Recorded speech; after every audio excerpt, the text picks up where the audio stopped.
여러분 안녕하십니까? 지혜와 경험을 공유하는 손앵커의 더 책방에 오신 것을 환영합니다. 저는 손지혜입니다. 다른 사람들은 어떤 책, 무슨 책을 읽을까 하는 궁금증과 호기심에서 출발한 손앵커의 더 책방, 추천한 지인과 작가의 지혜와 경험을 공유합니다. 오늘은 주식회사 나무와 숲의 이성욱 대표가 추천하신 안젤라 더크워스의 Greed입니다. 추천인을 좀 소개할까요? 주식회사 나무와 숲은 현재 대두되고 있는 아동과 관련한 다양한 사회 문제들을 사전에 미리 점검하고 예방할 수 있는 앱 서비스를 개발하고 더 안전하고 더 건강하게 아이를 키우는 일을 돕는 소셜 벤처 회사입니다. 부모와 아이의 마음을 읽어주는 멘탈 헬스케어 전문 기업인데요. 이성욱 대표께서는 이 그릿의 추천 이유에 대해서 이렇게 얘기를 합니다. 일상에서 다양한 문제에 봉착해 힘이 빠질 때 이 책을 통해 나의 잠재력과 가능성을 깨울 수 있는 열정과 끈기를 다질 수 있었다. 그래서 현명하게 일하고 더 나은 선택을 원하는 분들과 공유하고 싶다. 이렇게 추천 이유에 대해서 얘기를 해주셨습니다. 자, 그럼 본격적으로 그리스 속으로 여행을 떠나보죠. 먼저 한 가지 질문부터 드리겠습니다. 사람마다 성공의 기준은 다 다르겠습니다만 자신의 목표에 도달하기 위해서 재능, 열정, 끈기 어느 쪽이 큰 영향을 미친다고 생각하십니까? 여러분의 경우는 어떠신지요? 재능인가요? 열정인가요? 아니면 끈기인가요? 바로 이 질문에 대한 답을 찾아가는 과정을 연구하고 그리고 그 연구 대상에 실제적인 사례들이 많이 들어있어서 신뢰를 할 수 있는 그런 내용들입니다. 먼저 작가를 살펴보면요. 안젤라 더크워스 이분은 부모님께서 중국에서 미국으로 이민 온 이민자 가정에서 태어난 분입니다. 현재는 펜실베니아 대학교 심리학과 교수이고요. 뉴욕시 공립고등학교에서 학생들을 가르치며 이 성적이 좋은 학생과 나쁜 학생의 차이점은 단순히 IQ에 있지 않다는 사실에 주목하게 됩니다.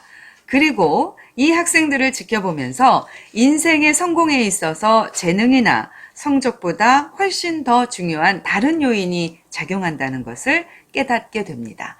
이미 눈치를 채셨겠지만 그 다른 요인이라는 것은 다름 아닌 열정적 끈기라는 거죠. 자, 책의 구성을 좀 살펴보겠습니다. 모두 3부로 구성이 되어 있는데요. 1부, 그릿이란 무엇인가? 2부는 포기하지 않는 나, 어떻게 만들어지는가? 내 안에서 그릿을 기르는 법. 3부, 내면이 강한 아이는 어떻게 길러지는가? 아이들의 그릿을 키워주는 법. 그래서 좀 전에 말씀드린 대로 아주 풍부한 실험의 예와 연구 결과들이 소개되어 있습니다. 특히나 성인들뿐만이 아니라 이 마지막 3부도 그렇고요. 1부부터 2부, 3부 쭉 읽어 나가시다 보면 우리 아이들에게도 부모님들께서 어떻게 양육 혹은 어떻게 코치를 할 수 있을까에 좋은 팁을 드릴 수 있는 책입니다. 네, 책의 내용을 살펴보죠. 오늘은 세 가지를 꼽았습니다. 먼저 그릿의 의미, 두 번째 재능과 노력, 우리 안에 든 모순과 편견, 그리고 세 번째 탁월성의 일상성에 대해서 말씀드리겠습니다. 먼저 그릿의 의미를 살펴보죠. 이 그릿, 번역하시는 분의 얘기입니다. 사전적으로 투지, 끈기, 불굴의 의지를 아우르는 개념이다. 그래서 저자가 말하는 열정과 집념이 있는 끈기라는 그릿의 뜻을 한국어의 한 단어로 명확하게 표현하기란 쉽지 않다. 이 책에서는 그릿이라는 그 단어를 그대로 쓰되 문맥에 따라 투지와 의지 등으로 번역했다. 이렇게 쓰고 있습니다.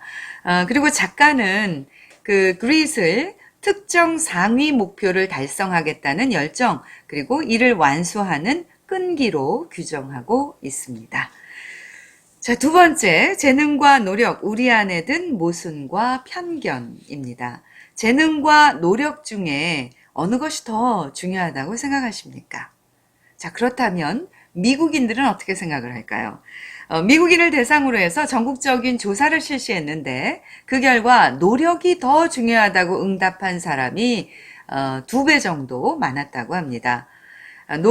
운동 능력에 대한 질문에도 비슷한 반응이 나왔고요. 신입사원을 고용할 때 어떤 자질이 중요하다고 생각하십니까? 라는 질문에서 근면성을 고른 미국인이 재능을 고른 사람의 5배 가까이 나왔다고 해요. 그리고 음악인에 대해서도 역시 같은 질문을 했습니다. 그랬더니 역시 선천적인 재능보다는 후천적 훈련이 더 중요하죠. 라고 응답한 사람들이 확연히 많았다는 거예요. 그러나 실제로 선택을 할 때는 노력 대 재능의 중요성에 대해서 말로 밝힌 신념과는 정반대로 재능형이 성공할 가능성이 높고 고용할 만하다. 이렇게 판단을 내린 것으로 나타났다는 거죠. 우리가 평소 이제 말로는 연애 상대를 고를 때 외모는 보지 않는다 라고 말을 하지만 실제로 데이트를 할 때는 착한 사람보다 매력적인 사람을 선택하는 것과도 약간 비슷하다는 거죠.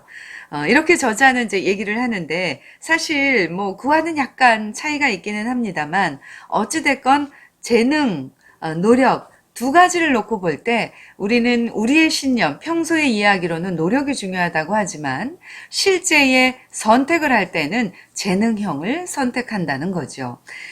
작가는 이렇게 표현합니다. 여기에 대해서 선택적 재능에 대한 편향이다. 이렇게 말하는데요.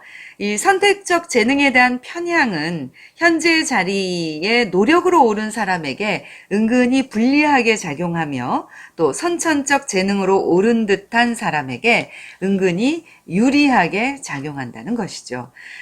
그리고 여기서 저는 우리 스스로에게 어떤 재능과 노력에 있어서 노력하지 않음에 대한 어떤 변명처럼 재능이 없기 때문으로 살짝 비켜가려 하려는 그 속셈이 있지는 않나라는 생각이 들기도 했습니다. 네, 3번째, 탁월성의 일상성입니다.